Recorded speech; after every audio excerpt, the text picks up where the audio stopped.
안녕하십니까. 정성산TV입니다. 지금 대북전단으로 아주 난리가 났습니다. 북한 주민들에게 지금 가장 중요한 수단입니다. 최근 북한이 오물이 매달린 대남 풍선을 띄워보내는 충격적 사건이 있었다. 인명피해는 없었으나 전국 곳곳에서 차량이 파손되는 등 재산 피해가 있었다. 북한 정권이 주장한 오물 풍선 살포의 배경은 탈북 단체의 대북전단 살포였다. 대북전단은 언뜻 보기엔 평범하다. 우리 국민 누구나 아는 북한에 있는 그대로의 모습과 대한민국 등 자유민주주의 세계의 진실된 모습이 주로 담겨 있다. 그런데 북한 정권은 이에 대해 인간의 선을 넘은 오물 풍선 등을 통해 매우 과잉된 반응을 보이고 있다. 대북전단은 대체 어떤 힘이 있기에 북한을 저토록 오금저리게 만드는 것일까? 스카이데일리는 단연간 묵묵히 대북전단 활동을 펼쳐온 탈북인 단체 세계탈북여성지원연합의 김희연 회장으로부터 이에 대한 해답을 들어봤다. 정부 정치권, 국민이 공포에 떨지 말고 태연하고 당당한 모습을 보일 때 이것이 바로 북한에 주는 위협의 메시지가 될 것입니다. 호성 없는 포탄이 되어 그들의 도발에 맞대응하는 것이라고 생각해요. 김희연 회장은 올해로 한국에 정착한 지 10년이 된 탈북 여성이다. 생계를 꾸리기 위해 본업인 사업가로 활동하는 바쁜 와중에도 세계탈북여성지원연합을 운영하면서 탈북 여성 등의 인권 증진과 남북 통일을 위해 헌신 중이다. 세계탈북여성지원연합은 세계 곳곳에 흩어져 홀로 어렵게 살고 있는 탈북인 한부모 가정, 미혼모 가정, 독거노인 장애인들을 위한 여러 가지 지원 활동을 하고 있어요.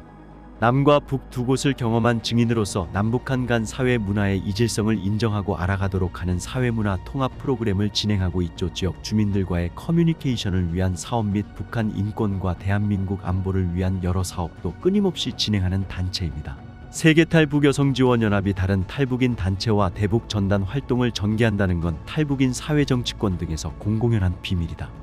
혹여 인터뷰가 보도된 이후 전단 살포 반대 측에 의해 활동에 제약이 걸리진 않을까 질문 내용에 조심스러워질 수밖에 없었다. 그러나 김희연 회장은 마치 항변이라도 하듯 비교적 상세히 단체 활동에 대해 설명해 줬다. 저는 북한 인권 활동과 여러 봉사 활동에 대한 선배 탈북인 단체 대표님들의 생각과 입장이 저와 다르더라도 그것이 진정하고 적합하다고 생각하면 협조하고 동참하려는 생각으로 이것저것 따지지 않고 늘 겸손한 자세로 임하려는 결의로 충만해 있어요. 하여 결혜열 통일연대 장세율 대표님께서 어렵고 위험한 상황에서도 꾸준히 진행하고 있는 대북전단 사업이 자신의 이익이나 명예를 위한 것이 아니라 목숨 걸고 하는 북한 주민의 해방을 위한 사업임을 알기에 몇 년을 저희 노력이나마 보탬하고 있어요. 대북전단은 솔직히 여러모로 예민한 부분이기도 하고 또 이를 반대하는 세력의 눈치를 보며 진행해야 합니다. 그래서 아주 은밀하게 진행하고 전단의 살포 성공률을 높이기 위해 북한과 거의 맞닿은 접경 지역을 택해 보내고 있습니다. 전단의 내용은 매번 다르지만 대부분 주민들이 독재 체제에서 세뇌되어 알지 못하는 북한의 실상이 담겨요. 북한 당국이 주민의 인권, 권리, 생활고는 아랑곳하지 않고 전쟁 도발을 위한 핵무기 개발 등에만 매달린다는 것도 들어가죠. 북한의 신세대 즉 장마당 세대의 의식 개선을 위해 준비한 여러 가지 내용물이 담긴 USB나 세계적 인권 운동가들의 북한 해방을 위한 메시지 등도 포함됩니다. 남북 평화를 주장하는 대다수 시민단체와 휴전선 일대에 거주하는 주민 상당수가 대북 전단을 반대하는 건 사실이다. 그러나 김희연 회장은 대북 전단은 필수 불가결한 것이라고 단언했다. 대북 전단이 살포되면 그것을 접한 북한 사람들의 인식이 많이 달라져요. 경제적 궁핍은 정신적 고난으로 이어지는 게 아닐까 생각합니다. 이전에도 그랬지만 현재 북한 상황을 보면 주민들이 억압받고 자유를 박탈당하고 거기에 생활고를 겪는 불행이 오래 지속되기 때문에 의식을 가진 사람이라면 불만이 커지기 마련이에요. 그들의 정신이 반사회주의로 서서히 바뀌고 있는 이때 대북전단의 효력은 그 무엇에도 비길 수 없을 만큼 크다고 봅니다. 더불어민주당은 대북전단 반대에 늘 앞장서 왔다. 최근에는 민주당에서 대북전단 금지법이 발의되기도 했다. 이에 대해 김희연 회장은 깊은 유감의 뜻을 나타냈다. 북한의 오물 풍선 살포 행위는 대북전단이 그만큼 북한 정권에 주는 부정적 영향이 크다는 것을 입증한다고 생각해요. 오물 풍선은 판단력이 흐려지거나 전쟁 위험성을 느끼는 남한 국민과 탈북인, 전단 살포 지역 주민과 탈북인을 이간질하고 갈등을 불러일으키기 위한 것이라고 봅니다. 북한 내부에는 물론 전 세계에도 빈 깡통 소리 요란하듯이 실속도 없는 자기들 북한 정권 목소리를 한 번쯤은 떠들어보려는 보여주기식 심리작전이라고도 봅니다. 지금 야당은 아무 효과도 없는 북한의 오물 풍선 등 도발 앞에 남북 관계 긴장과 그로 인해 발생하는 전쟁 가능성까지 거론하며 그들이 바라는 대로 전단 살포 제한 규제 방안을 논의하고 있음에 매우 깊은 유감을 표합니다. 70여 년 분단된 남과 북 간의 어느 한순간이라도 긴장 상태가 없었던 적이 있나요? 자기가 하면 로맨스고 남이 하면 불륜이라는 식으로 늘 나만의 당연한 것에도 발끈하고 꼬투리 잡고 협박하고 우매해 왔던 게 북한 정권입니다. 북한 정권의 대남 도발과 심리전 앞에 우리 정부와 국민은 혼선을 빚지 말고 명확한 판단과 냉철한 결단으로 내부와의 작전에 농락당하지 말기를 바랍니다. 김의원 회장은 자신이 과거 겪었던 고초를 토로하면서 야권의 태도 전향을 거듭 촉구했다. 지난 정부 때는 사전에 어떠한 통보나 영장도 없이 장세율 대표님이 운영하는 수도권 모처 펜션까지 특수경찰을 동원해 가택수색을 강행한 바 있어요. 전단을 보내는 지역 주민들에게 신고 체계를 세워 주민들 신고에 따라 전단 살포 현장에 와서 방해하고 중단시키기도 해서 어떤 때는 여러 곳을 이동하며 온 밤을 보내기도 했죠. 그때 상황을 생각하면 지금도 가슴이 저려오고 공포심을 느끼게 됩니다. 대북전단 살포가 과연 한 개인을 위한 일인가요? 김의원 회장에 따르면 근래 압록강 두만강을 넘는 탈북인 규모가 크게 줄었다. 15신조로 한국에 입국한 뒤에도 중국 등지에서의 아픈 기억 때문에 고통받는 탈북 여성이 적지 않다. 그간 많은 탈북 여성을 지켜보고 도와온 김의원 회장은 정치권이 탈북 여성 인권 증진에 앞장서야 한다고 강조했다. 지금 북한에서 직접 탈북하는 탈북인들은 드물어요. 중국에 살고 있는 탈북 여성들은 여러 SNS 활동 내역이 모두 노출되고 위치까지 추적당하고 있으며 계속 중국 공안에 신고당해 잡히거나 북송될 위기 앞에서 불안 속에 살고 있다고 해요. 한국에 입국한 탈북 여성들은 대한민국 건설에 이바지한 것이 하나도 없는 우리를 국민으로 받아준 것에 대한 감사함과 스스로 자유를 찾았다는 자긍심으로 최선을 다해 사회에 정착해 살고 있습니다. 하지만 기쁨도 행복도 마음속에 묻어두고 살아가는 탈북 여성이 더 많아요. 탈북 과정에서 인신매매로 인해 중국에서 원치 않는 임신을 하고 그렇게 낳은 자녀들과의 이별이나 자녀를 한국으로 데려왔지만 홀로 서기를 해야 하는 경제적 어려움 속에서 자녀를 양육하는 한부모 미혼모들의 애로는 심각합니다. 또한 북한에서의 고문막 노동으로 인한 트라우마 등으로 진통제 등 약 없이는 살지 못하고 고통으로 밤을 지새는 탈북 여성이 많습니다. 권력 재력을 가진 상대의 성추행으로 인한 말 못할 사연들로 인생을 포기하고 가슴치며 살아가는 탈북 여성도 있어요.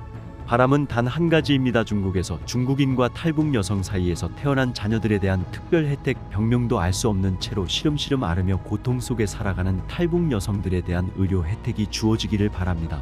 또 홀로 어렵게 살아가는 과정에서 한국의 법과 사회를 잘 모르는 약자인 탈북 여성이 당하는 아픔과 피해를 해소하고 그들의 인권이 보장되고 그들의 목소리가 정확히 전달될 수 있도록 정의롭고 공정한 법률 또한 발의되기를 희망합니다.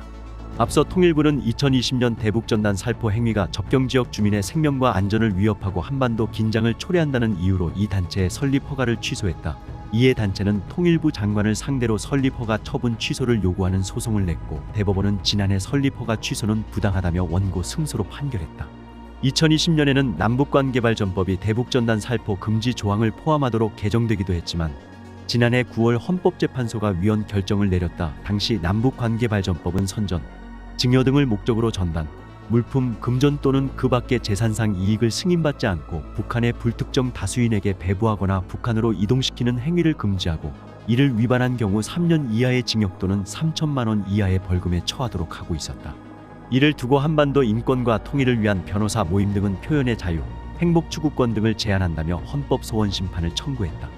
헌재는 표현 내용을 규제하는 것은 원칙적으로 중대한 공익의 실현을 위해 불가피한 경우에 한해 허용되고 특히 정치적 표현의 내용 중에서도 특정한 견해, 이념, 관점에 기초한 제한은 과잉금지 원칙 준수 여부를 심사할 때 더 엄격한 기준이 적용돼야 한다고 판단했다.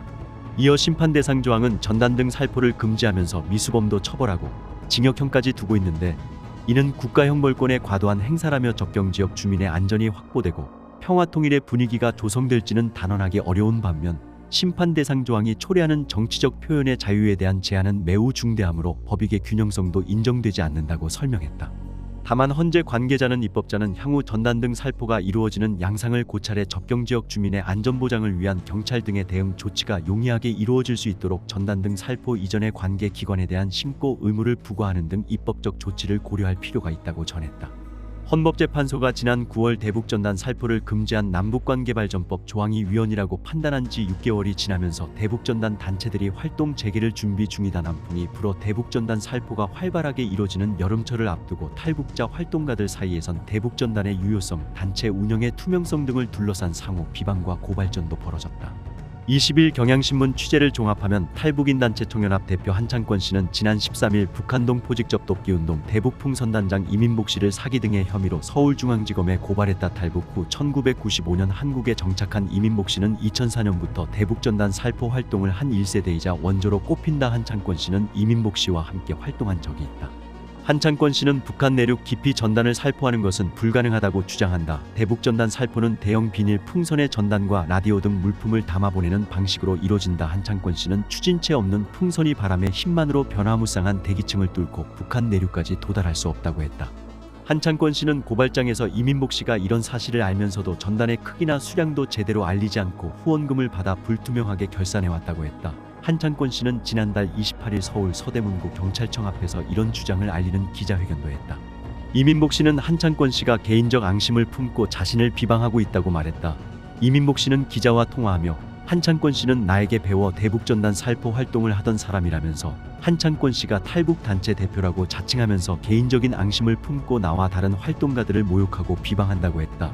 이민복 씨는 한창권 씨를 상대로 법적 대응을 할 생각이라고 했다. 이민복 씨는 이어 기상청에서 바람의 방향을 항상 확인하고 그것을 계산해 타이머를 설치하며 풍선의 상태도 꼼꼼히 점검해 풍선을 날린다며 특허를 받은 적도 있고 정확히 전단을 살포할 수 있다고 설명했다. 평양 등 내륙에 전단 살포가 됐다는 물증이 있느냐고 묻자 북한에 갈 수 없는데 어떻게 확인하냐면서도 평양보다 먼 평성시를 방문한 재미교포가 전단을 봤다고 했다고 답했다. 이민복 씨는 지금은 바람이 맞지 않지만 곧 다시 활동을 재개할 것이라고 했다. 대북전단 살포가 재개될 움직임을 보이면서 군사분 개선 부근 주민들은 다시 불안감을 느끼고 있다. 북한은 김정은 등을 비난하는 내용이 담긴 대북전단 살포에 극히 민감하게 반응하며 반발해왔다. 북한 조선중앙통신은 지난해 9월 헌재의 대북전단금지법 위헌 결정이 나오자 종전의 대응을 초월해 놈들의 삐라 살포 거점은 물론 괴뢰 아성에까지 징벌의 불손하기를 퍼부어야 한다는 것이 경로한 우리 혁명무력의 입장이라고 보도했다. 경기 파주시 탄현면 해이리마을 촌장 안재영 씨는 최근 집 앞에 풍향계를 자주 보게 된다고 했다. 지난 9월 위헌 결정 당시는 바람이 남쪽으로 향하는 북풍이 불었다. 여름이 되면 바람이 북쪽으로 향하는 남풍이 분다. 안 씨는 몇 주 전에도 전단을 날리겠다고 온 사람들이 있었다며 진짜 북한 주민들이 보도록 전단을 뿌릴 마음이라면 중국 쪽에 가서 뿌려야 한다라고 말했다. 안 씨는 남북 접경 지역 주민의 안전을 생각하면 여기서 뿌리면 안 된다면서 그 사람들에게는 사업이니까 계속 뿌리는 것 같다고 말했다. 양무진 북한대학원 대학교 총장은 단체마다 자금을 지원받는 곳과 성향이 달라서 전단 살포 방식이 서로 달라 상호 비판하는 일이 있었다며 전단 살포는 활동가에게는 이권이 걸린 생계 수단이다라고 말했다. 양무장 총장은 이어 대북전단이 북한 주민의 알 권리를 채워준다는 효과도 의심스럽다고 말했다. 헌재는 남북관계발전법 제24조 1항 3호 등에 대한 위헌 확인 사건에 대해 재판관 7대 2 의견으로 위헌 결정했다. 이에 따라 대북전단 살포 행위를 처벌하는 조항은 즉시 효력을 잃었다. 심판 대상 조항인 남북관계발전법 제24조 1항은 누구든지 국민의 생명 신체에 위해를 끼치거나 심각한 위험을 발생시켜서는 안 된다고 정하면서 사무의 전단 등 살포를 규정하고 있다. 이를 어기면 최대 3년 이하 징역이나 3천만 원 이하 벌금에 처한다. 헌재는 이 조항이 표현의 자유를 지나치게 제한해 헌법에 어긋난다고 판단했다.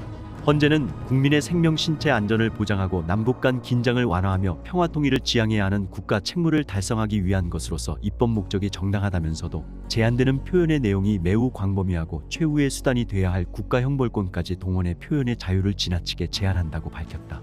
재판관들은 접경지역 주민의 생명과 신체 안전 보장이라는 입법 목적은 전단 살포를 일률적으로 금지하지 않더라도 달성할 수 있다고 봤다. 경찰관이 상황에 따라 경고, 제재하거나 사전 신고 및 금지 통고 제도 등으로 보완할 수 있다는 것이다. 대안이 있는데도 표현의 자유를 일체 금지하는 것은 과잉금지 원칙에 어긋난다고 했다. 위헌 의견을 낸 재판관들 사이에서도 책임주의 원칙을 두고는 의견이 갈렸다. 이은혜, 이종석, 이영진, 김영두 재판관은 심판 대상 조항은 북한의 도발로 인한 책임을 전단 등 살포 행위자에게 전가하는 것이라며 비난 가능성이 없는 자에게 형벌을 가하는 것과 다를 바 없다고 했다. 국민의 생명 신체에 위해를 가하는 것은 북한인데 전단을 뿌린 사람에게 책임을 묻는 것은 책임 없이는 형벌도 없다는 헌법 원칙에 어긋난다는 것이다. 반면 유남석, 이미선, 정정미 재판관은 죄가 성립하려면 전단 등 살포 행위로 인해 국민의 생명 신체에 위해를 끼친다는 점에 대한 고의가 있어야 한다며 책임주의 원칙에 위반되지 않는다고 했다. 김기영, 문영배 재판관은 반대 의견을 남겼다. 두 재판관은 심판 대상 조항은 표현의 방법만을 제한하고 있다. 청구인들의 견해는 전단 살포 외의 다른 방법, 예컨대 기자회견이나 탈북자들과 만남 등을 통해 충분히 표명될 수 있다고 했다. 또 이 국가 형벌권 행사가 최후 수단으로서 필요 최소한에 그쳐야 한다는 점에 동의하지만 접경 지역 주민의 생명과 신체의 안전이라는 중요한 법익의 침해 위험을 동등한 정도로 방지하면서도 덜 침해적인 대안을 찾을 수 있는지 의문이라고 했다. 대북전단살포금지법으로 불린 개정 남북관계발전법은 2020년 6월 탈북민 단체의 대북전단살포를 이유로 북한이 개성 남북공동연락사무소를 폭파하는 등 남북관계가 악화하자 발의됐다. 북한동 포직접돕기운동 큰샘 물망초 등 북한인권단체 27곳과 박상학 자유북한운동연합 대표는 이 조항이 표현의 자유를 지나치게 제한한다며 같은 해 12월 헌법소원을 제기했다. 지금 북한이 두려워하고 있는 게 무엇입니까? 바로 대북 심리전입니다. 심리전은 상대의 전의를 약화시킬 뿐만 아니라 무기 없이 인간의 마음을 이용하는 전쟁 기술이다. 주로 라디오 방송과 전단 살포, 확성기, 시청각 등 다양한 선전 수단을 이용해 전개한다. 현대전에서 심리전은 그 중요성이 더욱 증대되고 있다. 대표적인 사례가 이라크전이다. 이라크 전쟁 기간 동안 미군은 다양한 심리전으로 4단 규모의 이라크 병력이 투항하는 성과를 거뒀다. 북한이 두려워하는 소리 없는 전쟁 도구가 대북 심리전이다. 북한 정권과 주민들을 분리시키고 김정일 정권의 반민족성을 주민들이 알게 함으로써 민심 이반을 꾀할 수 있다. 또 북한의 군과 사회의 동요를 일으켜 사상적 기강을 흔들 수 있는 수단이기도 하다. 대북 심리전이 북한 체제의 사상적 기강을 와해시킬 수 있다는 점에서 북한은 1991년 남북기본합의서 체결 때부터 대북 심리전을 중단할 것을 줄기차게 요구해왔다. 북한이 대북 심리전에 대해 얼마나 피해의식을 갖고 있는지 알 수 있는 대목이다. 북한의 끊임없는 공세로 방송을 포함한 전단 살포와 전방 지역의 확성기 방송은 2004년 6월 4일 중단됐다. 하지만 탈북자를 중심으로 한 자발적인 민간단체의 대북 방송과 전단 살포는 계속됐다. 북한은 민간단체가 대북 방송과 전단 살포를 중단하도록 우리 정부에 대해 온갖 위협을 가했다. 북한이 탈북자 단체의 전단 살포에 격렬히 반응하는 것은 북한 체제가 그만큼 취약하다는 방증이면서 전단이 효과를 발휘하고 있다는 증거이기도 하다. 탈북자들의 증언에 의하면 대북 방송과 전단지를 접한 경험이 있는 탈북자 수가 전체의 45%에 달한다고 한다. 이것은 대북 방송과 전단이 북한 체제에 미치는 영향이 엄청나다는 사실을 잘 말해준다. 또 천안함 피격 사건 이후 우리 군이 대북 심리전을 재개할 움직임을 보이자 북한은 심리전 수단을 흔적 없이 청산해버리기 위한 전면적 군사적 타격 행동에 진입하게 될 것이라면서 서울을 불바다로 만들겠다고 협박했다. 이처럼 김정일 정권이 대북 심리전의 경기를 일으키는 것은 북한 체제가 외부 정보를 차단하고 내부 정보를 왜곡함으로써 그나마 유지되고 있음을 잘 알기 때문이다. 북한이 주민들에게 외부 정보 접촉을 철저히 차단하는 상황에서 우리 측의 대북 방송이나 전단 살포는 북한 주민과 북한군으로 하여금 남북한의 실상과 외부의 상황을 인식토록 함으로써 의식의 변화를 가속화시킬 수 있다. 장기적으로는 외부 정보 유입으로 북한 주민들의 상대적 박탈감과 불안감이 증폭되면서 이는 곧 지도부에 대한 불만과 원망으로 표출될 것이다. 북한 주민의 기대감과 욕구에 대한 좌절의 정도가 인내의 한계를 초과하게 되면 김정일 정권에 대해 반감은 더욱 증대될 것이다. 이렇듯 대북 심리전이 주민의 의식 변화와 사상 개조, 체제의 급변 사태까지 유발할 수 있다는 점에서 북한 당국은 서울 불바다로 위협하면서까지 어떻게든 막고 싶은 것이다. 지금 북한은 화폐개혁 이후 급속한 민심 이반으로 체제 생존마저 위협받고 있는 실정이다. 경제는 파탄났고 심각한 식량난은 주민들을 기아 상황으로 몰아가고 있다. 정권에 대한 주민들의 불만은 높아지고 민심 이반은 되돌릴 수 없는 상황에 이르렀다. 이런 상황에서 대북 심리전이 전면적으로 시행됐을 때 그 파급력은 상상을 초월할 것이다. 북한 주민들의 탈북을 촉진하는 촉매제가 될 수도 있고 핵심 엘리트 계층의 반 김정일 풍조가 가속화할 가능성도 있다. 아울러 체제 내부의 변화가 김정일의 건강 악화와 권력 3대 세습이라는 사안과 맞물릴 경우 예측할 수 없는 결과를 초래할 수도 있다. 최근 천안함 피격 사건에 대한 유엔의 제재를 추진하는 과정에서 보듯이 외교적 수단을 통한 북한 길들이기는 일정한 한계가 있을 수밖에 없다. 북한 문제의 근본적 해결은 그들로 하여금 핵과 선군 체제를 포기하고 개방과 개혁으로 나아가게 하는 것이다. 이를 위해서는 변화를 거부하는 김정일 정권과 변화를 갈망하는 북한 주민들을 분리시키는 것이 필요하다. 따라서 김정일 정권과 주민을 분리하기 위한 민간 차원의 대북 방송과 전단 살포를 적극 지원하거나 활성화하는 방안을 모색해야 한다. 정성산TV 좋아요, 구독, 알림은 큰 힘이 됩니다. 후원해주시는 모든 분들께 가열차게 멸공.